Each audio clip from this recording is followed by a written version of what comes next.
Well, thanks and welcome to join me on the 6 p.m. news. I'm Kejan Henry. And today we begin with our top stories.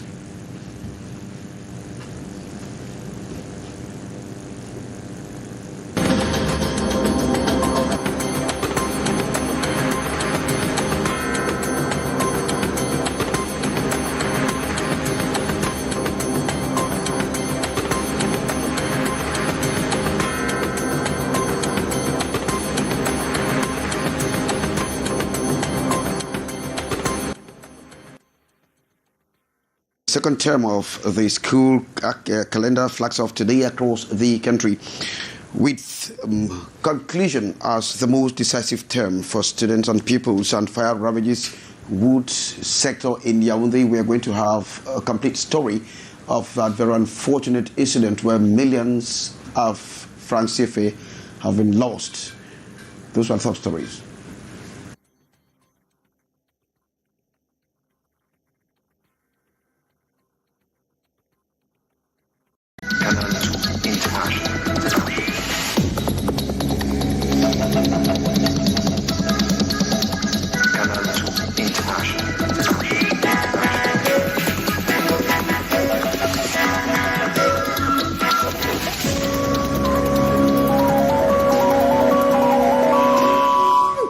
Thanks and welcome to join me. I'm Kejan Henry. You can hook up with us on our Facebook page and of course our YouTube handle. I'll begin with academic year. Schools and students, teachers and school administrators say they're very much conscious of the importance of the second term, reason why most of them have embraced strict disciplinary measures with focus to complete the syllabus for the school year. And of course, e-learning is quite going to be part of their focus to help students sail through the academic year. Like in public as well as private schools, Maureen D went through to get the temperature of the back to schools for the second term. Catching up with the school program for teachers and for students who performed poorly remains the priority of most schools as they embarked for the second term, described as the most decisive one. Engagement in terms of studies is to increase my performance. The mock is our greatest challenge we face since we entered the secondary schools. E-learning is another area of concern for the students who most absolutely exploit for better results. With distance education, we can teach without being present. Students can learn in a digital manner.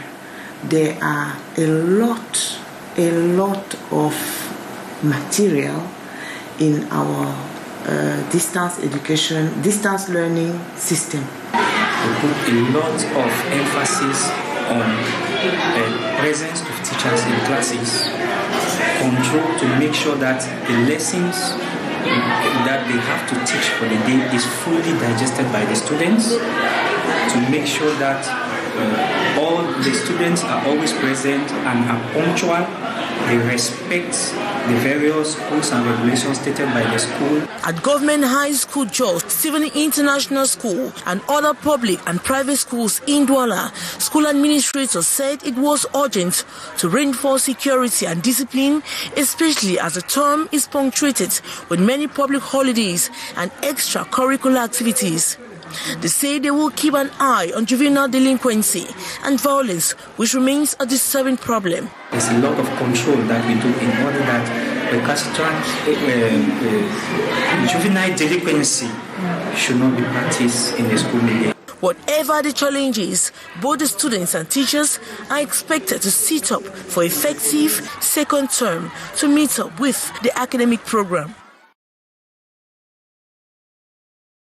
Thanks very much, Maureen D. And over in Yaoundé, pupils like students are back to classroom for the third term and the middle of the term, which is so determinant for the children with numerous public holidays and distractions like the Youth Week and others. Now, the stakes the teachers and officials say are very high. So, reason why they have to accompany the children to make sure they are on the right track. Yaoundé Bureau correspondent Beatrice Ngamu reports. Pupils and students have resumed school this Tuesday, January the 3rd, 2023, for the second term of the academic year after the Christmas holiday, a middle and determinant term of the academic year. Determinant in the fact that we have a lot of public holidays, we have youth weeks, and we have other activities that distract students, and they'll have a lot to do to be able to assimilate that which they have done, and they have to be assiduous in school, no matter the sun that will be overhead, no matter the climate change which is affecting weather conditions. The pedagogue says they have taken upon themselves to do everything possible to accompany and assist the pupils and students walk through the term. To instill high rate of discipline to make sure that the students concentrate and give them so much homework, and in every lesson that they finish, they make sure that they evaluate them. On this first day, real business has begun for some. We have morning classes which started already this morning. Upper seat, lower seat, Form 5, or even Form 4 had a morning class. All of this is to permit the teachers to be able to cover up the work so that by the end of the term we'll realize something. In the second week of February, students in this school will be sitting an internal mock to measure up for the upcoming regional mock evaluation. Also better prepare them for the GC examination for those in official examination classes.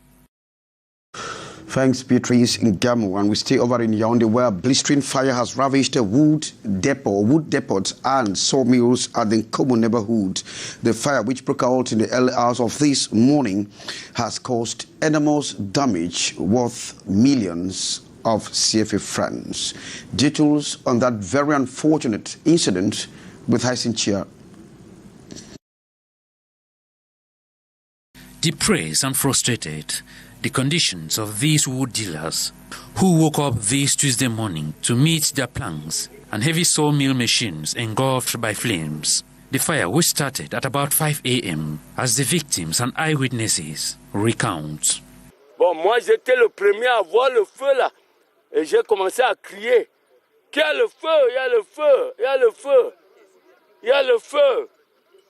Les quelques gars qui étaient là, les débardeurs de bois, ils sont accourus et on s'est jeté sur le feu, on a commencé à atteindre avec le sable.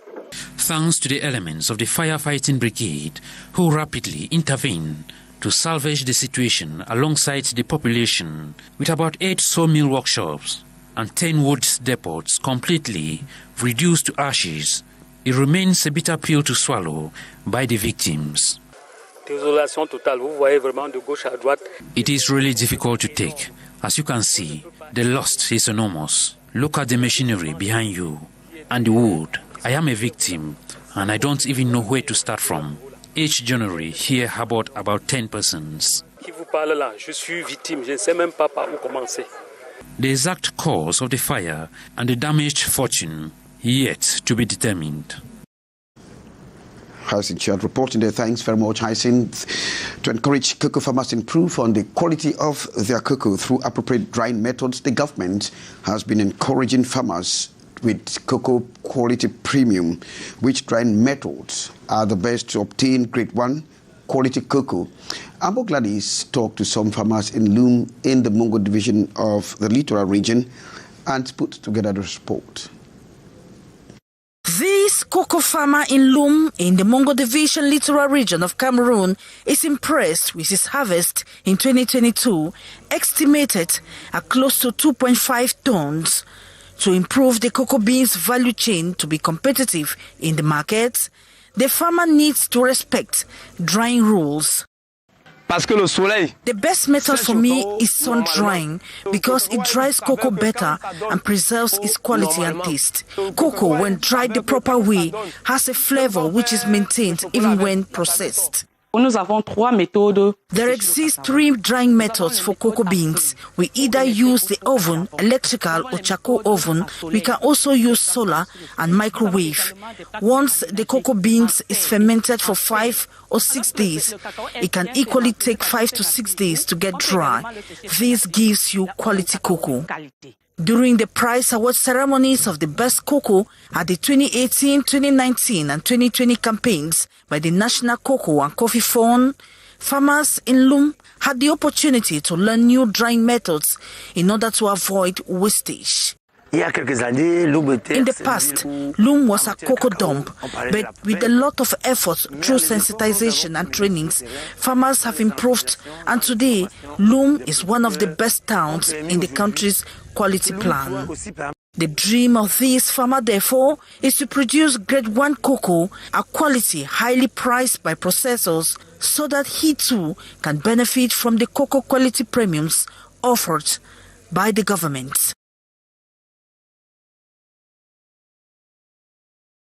And several projects geared at improving the state's revenue in Cameroon come 2023 and beyond have been announced. Amongst them, the exploitation of Cameroon's rich mineral potential, development of the energy sector and road infrastructure as well as airports. The head of state made this announcement in his traditional end-of-year address on 31st of December, an announcement which experts comment if they are realized, then Cameroon stands the chance of improving and boosting its revenue and development. Once more, Bogdani's report. As the non-oil sector only contributes to 1% of Cameroon's gross domestic product, one of the key projects for 2023 in the country will be the development of mining potentials. The head of state on December 31, 2022, announced the exploitation of the Kribi Lobe iron ore, Bipindi Grand Zambi iron ore, and the Mbalam Nebeba iron deposits. According to experts, this will improve Cameroon's revenue to permit her to take care of its external debts, but that the government will need to provide sufficient energy to facilitate the execution of these projects. The government have the possibility to gather more money from abroad to put it in that mining project, because the mining sector needs a lot of money. I can give you an example. Nabeba Malam project needs minimum 600 billion, and actually the government don't have such money. I hope that the partner or the international donor will give them that money very soon, so we can launch that project. We will give a lot of money for our country and also help our country to pay back its debt, which is actually close to 13 billion. The commissioning of Phase 1 of the Natiga hydropower dam and the start of work to connect the south and north interconnected grids have been announced for 2023. To create, for instance, a dam which will help us to have necessary energy to help those involved in that exploitation to carry out their activity without any impediment. With 700 billion CFA francs used to subsidize fuel and 75 billion francs CFA used as domestic gas subsidies in 2022, the head of state stated that Cameroon might not be able to indefinitely avert a petroleum product price adjustment if the country's fiscal balance must be preserved. Experts say increase in the prices of stamps and flight taxes, amongst others, will boost the state's coffers to take care of such investments. 700 kilometers of roads will also be developed this 2023. The city of Douala gets a new facelift after holidays and festive period, as many of the roads and streets of the town are flooded with garbage, a very unpleasant situation that has been decried by the city dwellers. Stephanie Chin report. This is what has become of roads, streets, neighborhoods and other parts of the economic city of Douala barely a few days after the holiday period and end-of-year festivities. Roads are littered with heaps of garbage here and there. The ugly face of streets in Douala as a result of garbage with an unbearable stench that has been decried by inhabitants who say it's a fertile ground for airborne and waterborne diseases. All this type of dirty like this is not good because it is to attract so many diseases. They always send little children to come and throw dirt here. Why it's not good? When you see they send little children to come and throw dirt here, some even climb on top of the dirt to throw it. You don't know the type of thing that can even ruin those children. Because little children always come here to throw it. You see the way children are playing with it, it's not good. Individuals dump refuse by roadsides without a thought of the damage it poses on human health. We should find a solution that this place should always be clean. Because this place, even if people carry this, even they come and carry this thing just for 2 seconds, till we see it here. Pedestrian paths have been reduced. Some people bypass trash cans and empty refuse directly on the ground. An uncivic behavior decried by some Douala city dwellers. Business persons around such littered streets are forced to cope with the nauseating odor which stands as a threat to their health.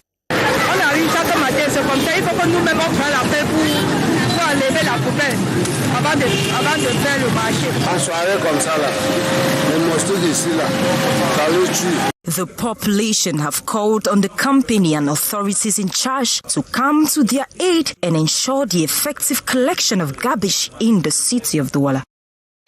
Thanks very much, Stephanie Chin. World football icon Pelé has been laid to rest this Tuesday with fans lining the streets to bid him farewell. And the mortal remains of Pope Benedict XVI has been displayed at the St. Peter's Basilica in Rome. More on our World News Roundup with Morindi. Eternal rest for King Pelé. The legends of world football was buried this Tuesday at the Ecumenical Necropolis Memorial in strict family privacy. Before being covered with earth, the man with 3 World Cups was treated to a final tribute at the Santos Stadium, filled with thousands of fans, football dignitaries, and the presidents of Brazil. To the presidents of the World Football Governing Body, Pelé is eternal. He is a world icon of football and will live forever through the stadiums that will bear the name Pelé in countries around the world. The mortal remains of Pope Benedict XVI is still on display at St. Peter's Basilica until Wednesday. Tens of thousands of faithful have been marching since under the halls of the Basilica to gather in front of the remains of the former Pope, whose funeral is planned, followed by burial in the Vatican grottos in a very symbolic tomb. Beijing condemns the imposition of COVID tests by dozens of countries on travelers from China. The spokesperson for the Ministry of Foreign Affairs castigates the establishment of entry restrictions targeting only travelers from China, arguing that it is lacking in scientific basis. China is currently facing its worst outbreak. The Omicron variant is spreading rapidly. 70% of Shanghai's population is affected. 28 people have died in the northwest of Burkina Faso on New Year's Eve. Army auxiliaries are accused of being behind the massacre, which raises fears of a cycle of reprisals between communities. An investigation has been opened to elucidate the circumstances of the tragedy and locate all those responsible for the crime.